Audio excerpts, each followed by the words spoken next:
प्रस्तुत प्राप्त प्रसंगी प्रवचनारूपी सेवेकरिता निवडलेला आजचा जो श्लोक आहे तो श्लोक 4थ्या अध्यायातील प्रथम क्रमांकाचा म्हणजे इमं विवस्वते योग प्रोक्तवानाहमव्यय विवस्वाहमनवे प्राह मनोरिक्ष्वाकवे ब्रवीत.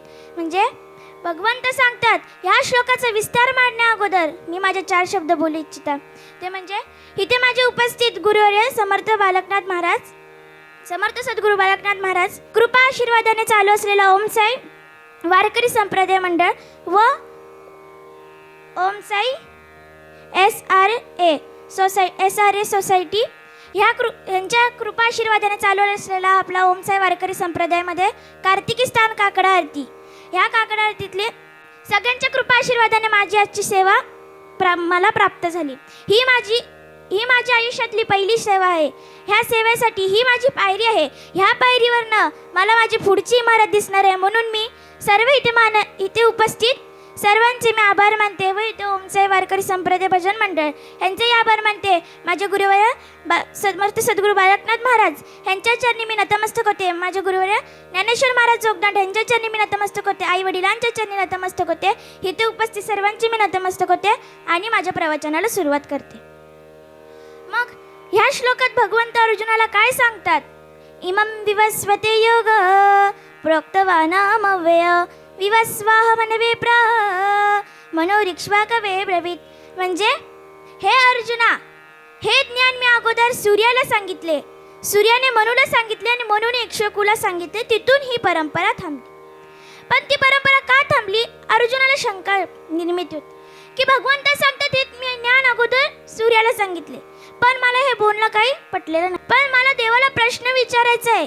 मी देवाला उलट प्रश्न करणार आहे. देवाला रागही आला नाही पाहिजे आणि देव असंही म्हटलं नाही पाहिजे की मी तुला सांगणार नाही. देवाला रागही आला नाही पाहिजे आणि देव असंही म्हटलं नाही पाहिजे की मी तुला हे सांगणार नाही. म्हणून मग अर्जुन प्रश्न विचारताना निर्मिती करतो. एखाद्या माणसाला आपल्या सरांकडून ॲडव्हान्स पगार मागायचा असला तर तो कशी निर्मिती करतो, तशी अर्जुनाने निर्मिती केली. तर कशी निर्मिती केली की तेव्हा अर्जुन म्हणे श्रीहरी माया आपुले स्नेह करी ते विवस्वते. म्हणजे काही उपदेशी म्हणजे हे अर्जुन भगवंताला सांगतो, जशी माय आपल्या लेकरावर प्रेम करते, जशी माय आपल्या लेकरावर प्रेम करते तसं तू आमच्यावर प्रेम करणार आहे. मग तू संसार श्रुतीची सावली, अनाथ जीवाची माऊली, अमृत करी पसावली तुझीच कृपा. म्हणजे हे देवा, तू संसार श्रुतीची सावली आहेस, आमच्यासारख्या अनाथांची माऊली आहेस, अमृत करी पसावली तुझीच कृपा, आमच्यावर तुझीच कृपा आहे. ह्यानंतर अर्जुनाने प्रश्न विचारायला सुरुवात केली. तर कसे केले? आता पुसेने जे मी काय तिथून एकच चित्त दे. म्हणजे मी जे तुला विचारणार आहे त्याच्यावर तू लक्ष दे. इकडे तिकडे पाहू नको किंवा दुसरीकडे कुठे लक्ष देऊ नको. मी तुला आता जे विचारणार आहे त्याच्यावर तू लक्ष दे. मग अर्जुनाने विचारायला सुरुवात केली. तर काय विचारलं? तरी मागील जी वार्ता ती तू सांगितल्या होती अनंता, ती निव माझं चित्ता मनाची नाही. मागील जी वार्ता, कोणती मागील जी वार्ता? इमं विवस्वते योग प्रोक्तवानाहमव्यय विवस्वाहमनवे प्राह मनोरिक्ष्वाकवे ब्रवीत. म्हणजे हे अर्जुना, हे ज्ञान मी अगोदर सूर्याला सांगितले, सूर्याने मनूला सांगितले, मनूने इक्ष्वाकुला सांगितले, तिथून ही परंपरा. मग अर्जुनाने ह्याच्यावर सांगितले की ती मागील जी वार्ता ते सांगितले होती अनंता, ते नैव माझं चित्तात, जी मला आवडली नाही, मला पटली नाही जी. तरी अर्जुन म्हणे, मग भगवंत याच्यावर उत्तर देतात की बहुनेमी व्यतीतानि जन्मानि तव च अर्जुन तान्यहं वेद सर्वाणि नत्वं वेत्थे परंतप. हे अर्जुना, तुझे आणि माझे असे अनेक जन्म झाले, ते तुला नाही मला आठवतात. नत्वं वेत्थे परंतप. हे अर्जुना, तुझे आणि माझे असे अनेक जन्म झाले, ते तुला नाही मला आठवतात. मग भगवंत ते तुलाच का आठवतात? मग ह्याच शंका यशोदामाईला पडते. दृष्टांत एका दिवशी भगवंत यमुनाकिरी खेळत असतात. तिथून मग यशोदामाई बोलवायला जात असते. तेवढ्यात तिकडली लोक असतात, ती यशोदामाईला सांगतात की नंदबाबा गोरे, तू गोरी पण तुझा पुत्र काना काळा कसा काय? मग मला यशोदामाईला राग आला. यशोदामाई कोणाला काही बोललं नाही, भगवंतांनाही बोलवलं नाही. तिथून घरी पाठी आले. आणि मग भगवंताला खबर जाते की यशोदा मैया घरी रडत बसल्यात. भगवंतांना खबर जाते की यशोदा मैया घरी रडत बसल्यात, म्हणून मग भगवंत घरी येतात. घरी आल्यावर यशोदा मैयाला सांगतात, का गई तू कशाला रडती मला सांग, तू कशाला रडती. मग असं म्हटल्यावर यशोदा मैयाने सांगितलं, काय नाही रे काना, सगळी लोक म्हणतात तुझे बाबा गोरे, तुझी आई गोरी आणि तू काळा. या कानाने डोक्याला हात लावले, म्हटले अगं आई एवढंच ना ग, मी जेव्हा जन्माला आलो तेव्हा सगळीकडे अंधार होता, आणि तो अंधार माझ्या अंगावर आला म्हणून मी काळा. मग यशोदा मैया काय म्हटलं नाही, म्हटलं जा खेळायला. काना गेले. काना भगवंत घराच्या बाहेर निघणार तेवढ्यात यशोदा मैयाला शंका पडली की मला माझ्या जन्माचं आठवत नाही आणि ह्याला ह्याच्या जन्माचं कसं काय आठवलं, मला माझ्या जन्माचं आठवत नाही आणि ह्याला ह्याच्या जन्माचं कसं काय आठवलं. म्हणून यशोदा मैयाने परत आवाज दिला, ए काना काना इकडे ये रे. भगवंताने मागे वळून पाहिलं, काय काय इकडे. परत आले भगवंत आणि मग विचारलं यशोदा मैयाने, मला माझ्या जन्माचं आठवत नाहीये, तुला तुझ्या जन्माचं कसं काय आठवतं. मला माझ्या जन्माचं आठवत नाही आणि तुला तुझ्या जन्माचं कसं काय आठवतंय. मग भगवंताने जे उत्तर यशोदा मैयाला दिले तेच उत्तर अर्जुनाला दिले. काय उत्तर दिले, विषयाच्या नादी लागल्यावर आत्मबोधाचा विसर पडतो. विषयाच्या नादी लागण्या कारणाने आत्मबोधाचा विसर पडतो.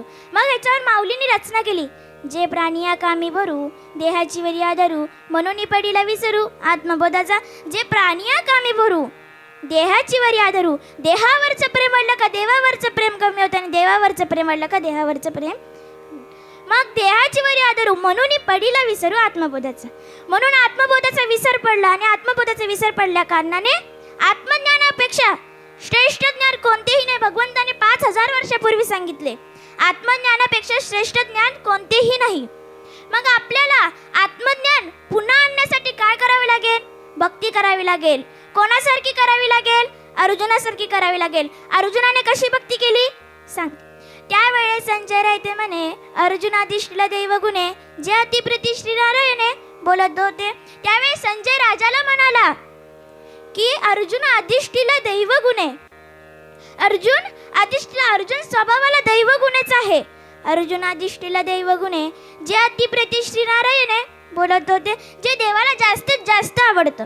एवढंच नाही तर जैन सांगोची पित्या वासुदेवासी, जैन सांगोची माता देवकीसी, जैन सांगोची बंधुबाई बदासी, ते गृह अर्जुनेसी बोलता.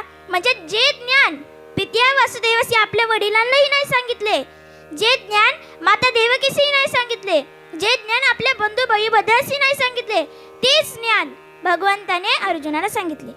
मग एवढं हे तर काहीच नाही, देवी लक्ष्मी एवढी जवळ कपरी तेही न देखे ह्या प्रेमाचे सुख. आता कृष्ण स्नेहाचे विका त्याची देवी लक्ष्मी एवढी जवळ असून तरी त्यांना ह्या ज्ञान म्हणजे प्रेम, जे भगवंत ज्ञान सांगताना जे प्रेम निघत होतं त्याला बोलतात तरी न देखे प्रेमाचे सुख. आता कृष्ण स्नेहाची भिका यातेची, आता कृष्ण स्नेहाची भिका येते. म्हणजे देवी लक्ष्मीलाही ज्ञान नाही भेटले तर हे तर काही नाही. संकदिकांची आशा वडी नया होती किरभवसा, परी त्याही येणे म्हणे यशा यातेची. शंकादिकांची आशा होती की आता भगवंत येतील आणि आम्हाला ज्ञान सांगतील. संकादिक कोण हो?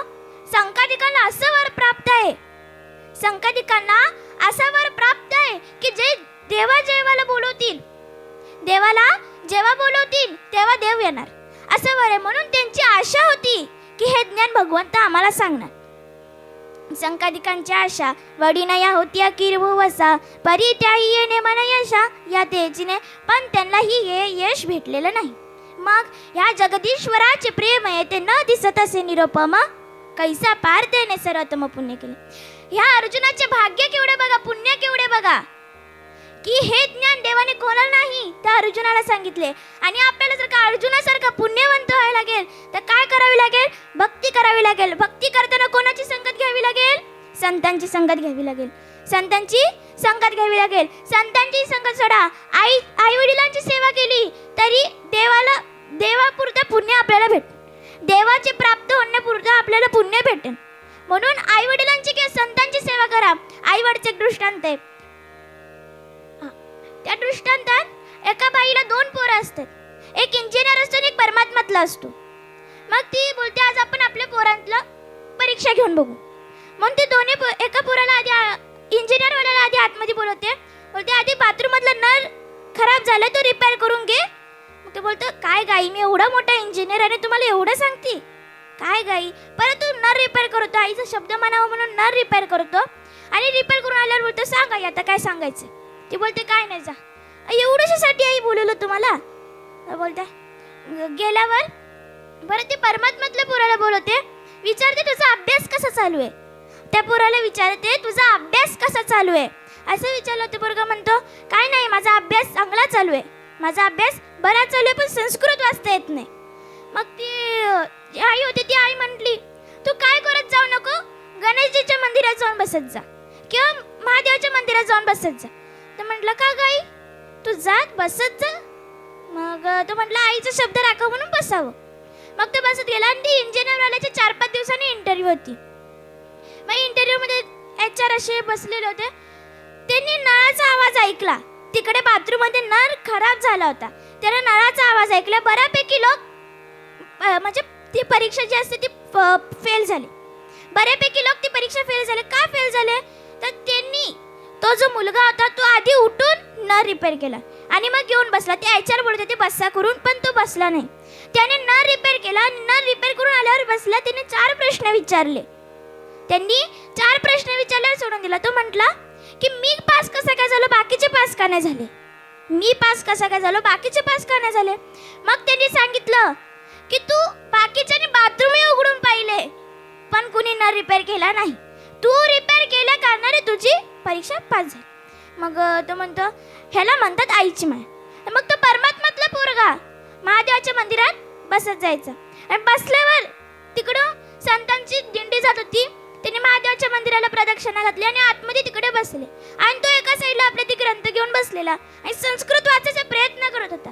ते जे संत होते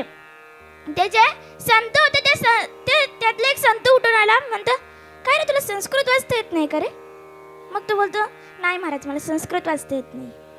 असं म्हटल्यावर मग त्यांनी त्याला श्लोक सांगितल्यावर त्याने समजून घेतल्या कारणाने त्याला ती म्हणजे जोड शब्द जे श्लोकातले जोड शब्द असतात ते समजून घेतल्या कारणाने त्याला गीता वाचता आली आणि त्याला गीता वाचता आल्या कारणाने ते म्हणतात ह्याला म्हणतात आईची माय. ते दोघं जण आईकडे आले, म्हणले आई तू आम्हाला असं असं सांगितलं म्हणून आम्ही असं असं केलं नाही तर आम्हाला आलं नसतं. ह्याला म्हणतात आईची माया. वडिलांची माया तसलीच असते, वडिलांची माया तसली असते. लेकीवरचं प्रेम जास्त आणि मुलावरचं प्रेम कमी असं नाही. बाप एका समानच दोघांनाही प्रेम करतो पण दिसू देत नसतो. तर आपण संतांची संगत करा किंवा आई वडिलांची सेवा करा, तर देव आपल्याला प्राप्त झाल्याशिवाय राहणार नाही. देव आपल्याला प्राप्त झाल्याशिवाय राहणार नाही. तर अर्जुनाने भक्ती कशी केली होती ते माऊलीने सांगितलं. आणि ह्या गीतेसारखा महान ग्रंथ आमच्या कानावर पडतो म्हणून आम्ही पुण्यवान. आमच्या कानावर पडतो म्हणजे आमच्या मागचे काही कर्म असतील, आमच्या मागचे काही धर्म असतील, आमचे मागचे काही पुण्य असतील. त्या पुण्य कारणाने आज आम्हाला महान ग्रंथ वाचता आले. आम्हाला या महान ग्रंथांना वाचता आले किंवा या महान ग्रंथांवर आम्हाला काही शब्द लिहिता आले. माऊलीने याच्यावर हे पण केले, आज श्रवणी इंद्रिय पाहिले जेणे न गीता निदान देखीले आता स्वप्नाचे तू कले साचा सरीसे. म्हणजे आज आमच्या श्रवणी इंद्रियाचं भाग्य उजळलं की आम्हाला गीतेसारखा महान ग्रंथ श्रवण म्हणजे कानावर पडले. आज श्रवण इंद्रिय पाहिले जेणे न गीता निदान देखीले आता स्वप्नाचे तू कले साचा सरीसे. ज्याने आमच्या कानावर गीतेसारखा महान ग्रंथ कानावर पडला म्हणून आम्ही पुण्यवंत झालो. गीतेसारखा महान ग्रंथ आमच्या कानावर पडला म्हणून पुण्य झालो. आणि गीतेसारखा महान ग्रंथ कानावर हे पुण्य नाही तर आधीच विवेकाची गोटी वरी प्रतिपादे श्रीकृष्ण जगजेटी आणि भक्तुराज किरीटी परिसता असे सांगणारा जगजेटी आहे आणि ऐकणारा भक्ताचं किरीटी आहे. आधीच विवेकाची गोटी वरी प्रतिपादे श्रीकृष्ण जगजेटी आणि भक्तुराज किरीटी परिसता असे सांगणारा जगजेटी आणि ऐकणारा भक्ताचं किरीटी. असं ज्ञान ऐकायला कोणते भाग्य म्हणावे, असे ज्ञान ऐकायला आमचे कोणते भाग्य म्हणावे. मग त्याच्यानंतर माऊलीने रचना केली की कैसी आगळी का देवाची, जी गंगा जवळीला अमृताची, हो का जपत अपेश होते यांची फळाळी. कैसी आगळी का देवाची, एखाद्या माणसाला ताण लागावी आणि गंगेसारखं अमृत त्याच्या समोरून जावं. एखाद्या माणसाला तहान लागावी आणि त्याच्या गंगेसारखं अमृत, गंगा म्हणजे अमृत, गंगेसारखं महान अमृत त्याच्या समोरून जावं, भाग्यच जळ. तसंच आमच्यासारख्यांना गीतेसारखं महान ग्रंथ किंवा ज्ञानेश्वरी ग्रंथराज ज्ञानेश्वरी सारखं वाचता आलं म्हणून आमचं भाग्य उजळ. आता आधीच विवेकाची गोटी वरी प्रतिपादे श्रीकृष्ण जगजेटी आणि भक्तराज किरीट पैसे.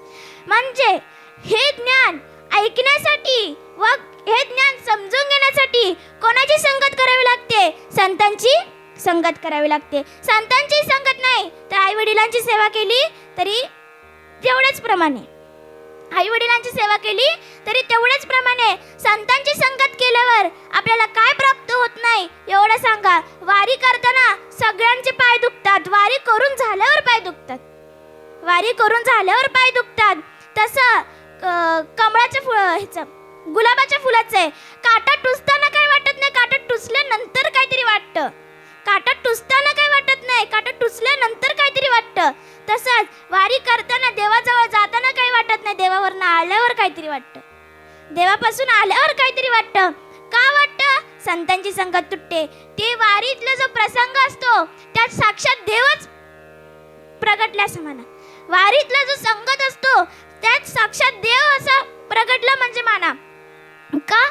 कारण की संतांची संगत केल्या, संतांची संगत केल्या कारणाने आपल्याला कसं ज्ञान प्राप्त होईल? तर अर्जुनासारखं ज्ञान प्राप्त होईल. आणि देवाला कसा भक्त आवडतो? देवाला भक्त कसा आवडतो? अनपेक्ष सुतीर्दक्ष उदासीनो गतर्वेत सर्वारंभ परित्यागी मत भक्त समीपी. जो अनपेक्षित आहे, आत बाहेरून शुद्ध आहे, त्यांनी संसाराचा त्याग केलाय, आत्मज्ञानाव्यतिरिक्त कोणते ज्ञान बघत नाही, तो भक्त मला आवडतो. अनपेक्ष सुतीर्दक्ष उदासीनो गतर्वेत सर्वारंभ परित्यागी मत भक्त समीपी. भक्ताचे 4 प्रकार आहेत. अर्थ, अर्थार्थी, जिज्ञासू, ज्ञानी. त्यातून भगवंताला ज्ञानी भक्त खूप आवडतो. त्यातून भगवंताला ज्ञानी भक्त आवडतो. आणि नेमकं आपण आत्मज्ञानच विसरून गेलो. मग हे आत्मज्ञान पुन्हा पुन्हा आणण्यासाठी, हे आत्मज्ञान पुन्हा पुन्हा आणण्यासाठी आपल्याला काय करावे लागेल? संतांची संगत करावी लागेल, देवाची भक्ती करावी लागेल. नुसती भक्ती करू नाही, नुसती भक्ती करू नाही तर मनातून करावी लागेल, मनाभावातून करावी लागेल आणि श्रद्धेने करावी लागेल. मनाभावातून करावी लागेल आणि श्रद्धेतून करावी लागेल. श्रद्धेतून भक्ती केली नाही किंवा अशी मनाभावातून भक्ती केली नाही तर काय होईल? खूप काय होईल. जे घडत नाही ते होईल. आणि श्रद्धेतून मनाभावातून केल्यावर काय होईल ते तुम्ही कधी विचार केला नाही ते होईल. जे मी आता बघते, जे तुम्ही कधी विचार केला नाही ते आता होईल. याला बोलतात संतांची संगत. संतांची संगत केल्या कारणाने आज मी इथे प्रवचनाला उपस्थित आहे. संतांची संगत केल्या कारणाने आज मी इथे उपस्थित आहे. कोणी संतांची संगत केली? आई वडिलांनी संतांची संगत केली. आणि आई वडिलांची सेवा कोणी? मी सेवा केली नाही असं म्हणत नाही, मी सेवा केली किंवा असं म्हणत नाही, पण मी आई वडिलांच्या संगत राहिली म्हणून मला ही आज प्रवचनाची सेवा प्राप्त झाली. आणि तेच नाही, त्यावरनं नाही की माझ्या आई वडिलांच्याच कारणाने नाही, फक्त आई वडील नाही तर माझी विश्वाची माऊली माझ्या पाठीशी आहे म्हणून मी आज इथे उभी राहिली. आणि आई वडील नाही, गुरुजी गुरुमान्य इथे उपस्थित आहे, इथं प्रवचनाकरिता उपस्थित आहे म्हणून मी आज इथे एवढं म्हणू शकले. एवढं तेवढं जास्तीत जास्त अजून म्हणेन, जास्तीत जास्त अजून म्हणेन, ह्याचा मी अजून प्रयत्न करेन. मग आपण इथं गुरुच्या किंवा आई वडिलांच्या संगतीनुसार आलो. संतांची संगत केल्यावर काय जे अशक्य आहे ते शक्य होईल. अशक्य ते अशक्य त्याला शक्य करेल ती म्हणजे संतांची संगत. कुणी संतांची संगत केली नाही. ज्ञानोबरायांनी प्रमाण दिले, संतांची संगती मनोमार्ग गती आखळावा श्रीपती येणे पण ते रामकृष्ण वाचा भावा हा जीवाचा आत्मज श्रीवाचा राम. संतांची संगत करा. तुम्हाला जे नाही प्राप्त व्हायचंय, जे तुम्हाला करायचंय पण ते मिळत नसेल, संतांची संगत केल्यावर मिळते. तुम्हाला जे मिळत नसेल देवाची भक्ती केल्याने मिळेल, आई वडिलांची सेवा करण्याने मिळेल. जसे ते दोघं पोरांना भेटलं तसे ते दोन्ही मुलांना भेटले. म्हणून संतांची संगत करा. संतांची संगत केल्यावर ज्ञानोबरांनी उभी केली ते ज्ञान पैगा बरवे जरी मनी अति आणावे. ते ज्ञान पैका बरवे जरी मनी आतावे संता या भजावे मनाची. संता या भजावे मनाचीने. संतांना भजा मनाने. संतांना मनाने भजा. संतांना मनाने भजल्यावर जे अशक्य ही शक्य होईल. भगवंत सांगतात, अर्जुना तुझे आणि माझे असे अनेक जन्म झाले, ते तुला नाही मला आठवत आहेत. ते पण भगवंता ते तुला का आठवत आहेत? कारण की आत्मज्ञानाचा विसर पडल्या कारणाने. आत्मज्ञानाचा विसर पडल्या कारणाने तुम्हाला हे आठवत. आणि आत्मज्ञान हे सगळ्यात श्रेष्ठ ज्ञान आहे. हे भगवंताने 5000 वर्षापूर्वी सांगितले.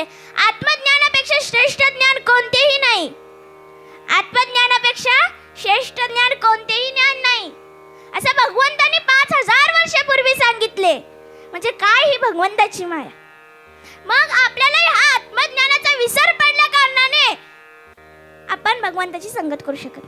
आणि आपल्याला भगवंताकडे जायचं असलं तर संतांची संगत करा. संतांची संगत करा. भरपूर जण संतांची संगत करतात. संतांची संगत केल्यावर जे शक्य अशक्य आहे ते शक्य होणंच राहणार.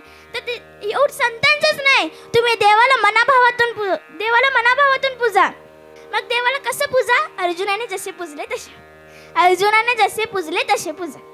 मग अर्जुनाने कसे पूजले आपल्याला माऊलीने अगोदर सांगितले. मग भगवंताची सेवाही नीट नाही केली किंवा आई वडिलांची सेवा नाही केली तरी गुरूंची सेवा करा. श्री गुरूंचे म्हण जय देई नाव गाणं ते मी पुढे होईना चमत्कार. जे श्री गुरूंची आज्ञा असेल तेच मी आज्ञाचं पालन करेन आणि त्याच आज्ञेनुसार मी चालेल आणि मग पुढे होईल. मग मी पुढे इथं मी माझ्या गुरूंच्या चरणी नतमस्तक किंवा माझ्या गुरुवर्य त्यांचेही आभार मानते मी की मला त्यांनी इकडे बसण्याकरिता शक्ती दिली. मग गुरूंचे जे अशक्य आहे, गुरु जे आपल्याला आशीर्वाद देतात किंवा आपले गुरु जे आपल्याला आशीर्वाद देतात ते आशीर्वाद कधी खोटं पडत नाही. ते आशीर्वाद कधी खोटं पडत नाही. गुरुची संगत करा, संतांची संगत करा किंवा गुरुची संगत करा, संतांची संगत करा किंवा देवाची भक्ती करा. हे केल्यावर जे अशक्य आहे तेही शक्य होईल. मग काय ते बहुनेमी व्यतीतानी जन्मानी हा आपला मुद्दा आहे. बहुनेमी व्यतीतानी जन्मानी तव चार्जुना तान्यहम वेद सर्वानी नत्वम वेत्थे परंतप. हे अर्जुना तुझे आणि माझे असे अनेक जन्म झाले, हे तुला नाही मला आठवत आहे. ते का आठवत आहेत? ते का आठवत आहेत? कारण की भगवंताला का आठवत आहेत? कारण की त्यांना आत्मज्ञानाचा विसर. भगवंताला का आठवत आहेत आणि तुम्हाला का नाही आठवत? कारण की आपल्याला आत्मज्ञानाचा विसर पडलाय. आपल्याला आत्मज्ञानाचा विसर पडल्या कारणाने मागच्या जन्माचा आठवण. मग काय की अर्जुनाला काय झालं की हे ज्ञान भगवंत सूर्याला सांगतात आणि भगवंत सांगतात की हे ज्ञान मी सूर्याला सांगितले.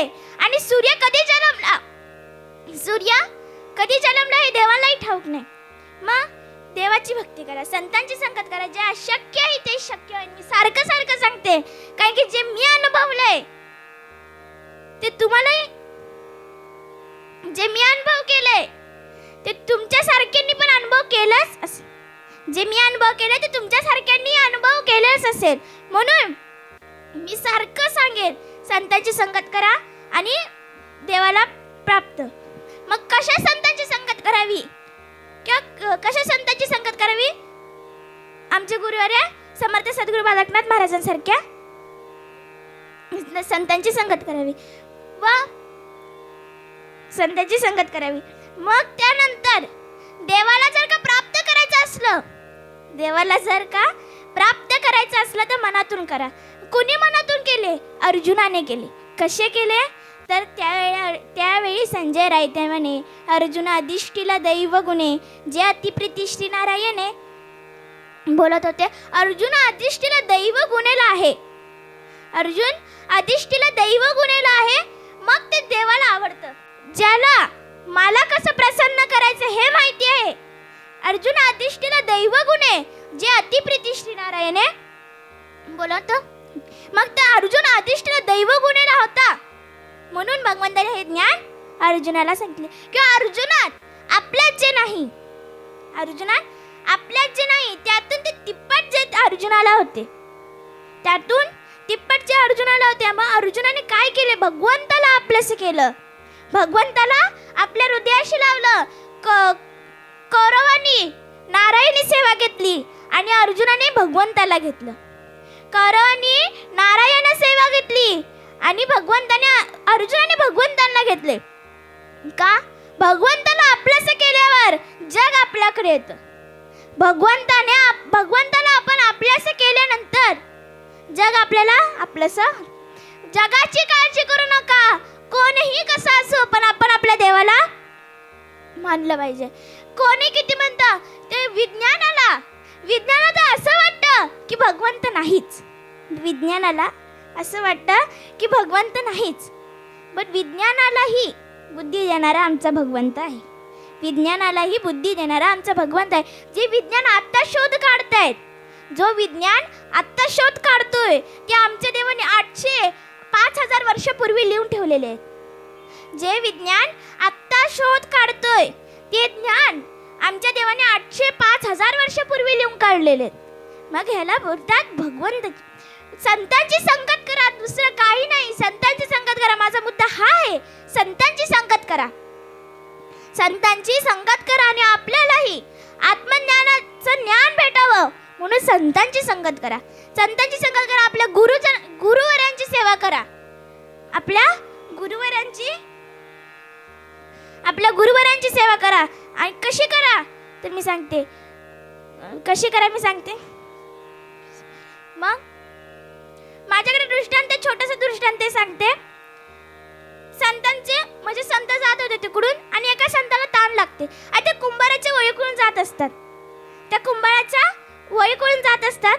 तर त्यांना तिथे ताण लागते. ते म्हणतात आपण आता ते कुंभाराकडे जाऊया आणि ते काय पाणी असेल ते आपण त्यांच्याकडे पाणी मागू. ते आपल्याला थंडगार पाणी देतील, आपण पाणी पिऊ आणि मटकं घेऊ. मग असं विचारात ते जे संत असतात ते संत जातात. ते कुंभाराच्या घरी जातात आणि कुंभाराला म्हणतात मला पाणी मिळेल का? ते कुंभार पाणी आणून देतात आणि ते जे संत ते म्हणतात आता मी घरी घेऊन जाईन आणि ह्या मडक्यातून गारगार पाणी पिईन.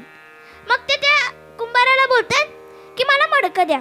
आणि त्यांची जी नजर असते, त्यांची दृष्टी त्या गळक्या मडक्यावर पडते. तिकडे बाजूला एक गळकं मडकं ठेवलेलं असतं. त्या मडक्यावर त्यांची दृष्टी जाते आणि ते कुंभाराला सांगतात की मला ते मडकं द्या, मला ते गळकं मडकं द्या, ते फुटलेलं मडकं आहे ते मला द्या. तो कुंभार म्हणतात नको नको ते नको, ह्यातलं कोणतं तरी घ्या. ते म्हणतात कुंभाराला म्हणतात नाही मला तेच मडकं पाहिजे, गळकं मडकंच पाहिजे.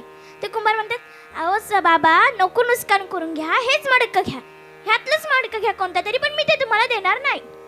मग त्या संत सांगतात मला दुसरं मडकं नको, कोणतं मला तेच मडकं पाहिजे. मग ते कुंभार पण देतो त्यांना ते गळकं मडकं घेऊन झाल्यावर मग ते येतात. तिथे महादेवाचं मंदिर असतं. महादेवाच्या मंदिरावर जे कळस असतो, त्या महादेवाच्या मंदिराचे कळस असते त्याच्यातून खाली पाणी येत असतं. ते तिकडे उपस्थित करतात त्या मडक्याला, त्याच्यावर टाकतात, त्याच्यात पाणी टाकतात. मग ते पाणी महादेवाच्या पिंडीवर जातं. तसंच माझ्यासारख्या गळक्या मडक्यांना आज इकडे सेवा दिली ह्या म्हणून मी सर्वांचे आभार मानते. माझ्या गुरुजनांचे आभार मानते. इथे उपस्थित सर्व माननीयांचे मी आभार मानते. उपस्थित सर्व माझे गुरुजन असतील काही, त्यांचे मी आभार मानते. मी इथे माझे 2 शब्द बोलते. माझ्या वाणीतून जे काही दोष निघले असतील ते माझे असतील आणि काही चांगले शब्द निघले असतील ते माझ्या गुरुजनांचे असतील. माझ्या वाणीतून जे काही वाईट शब्द निघले असतील ते माझ्या वाणीचे दोष असतील आणि जे चांगले शब्द वाटले असतील ते माझ्या गुरुजनांचे असतील. मग मी सर्वांचे एकदा चांगलं असलं किंवा वाईट असलं, मी सर्वांना माझ्या आईवडिलांनुसार मानलं आणि तुम्ही मला तुमची पोरगी म्हणून माझे वाणीचे दोष असतील ते मला माफ करा आणि तुमची पोरगी म्हणून मला माफ करा आणि मी तुम्हाला आईवडिलां समान मानून मी माझं प्रवचन करू शकले. ही माझी आयुष्यातली पहिली पायरी होती. मला ह्या पायरीवरनं मला समजलं की माझी पुढची इमारत कोणती आहे. जशी घायल आपल्या लेकराला वरतून खाली पाडते आणि सांगते वेडं वाकडं का होईना पण तुम्ही चालायला शिका, वेडं वाकडं का होईना, तसंच मला माझे नकुल बाबा व शिंदे माऊलीने सांगितलं वेडं वाकडं का होईना पण तू प्रवचन कर. वेळं वाकडं का होईना प्रवचन कर, 15 मिनिटाचं का होईना, अर्धा तासाचं का होईना, पण तू प्रवचन कर. जशी घायल त्या पोराला सांगते तू वेळं वाकडं का होईना पण तू चालायला शिक, तसंच मला माझ्या नकुल बाबांनी शिंदे बाबांनी सांगितलं वेळं वाकडं का होईना तू तुझे प्रवचन कर. मी पुन्हा एकदा सांगते, तुमची पोरगी म्हणून मला माफ करा, काही चुकीचे शब्द असतील तर मला माफ करा, तुमची पोरगी म्हणून मला माफ करा. आणि मी माझ्या प्रवचनाला सांगते विठ्ठल विठ्ठल विठ्ठल.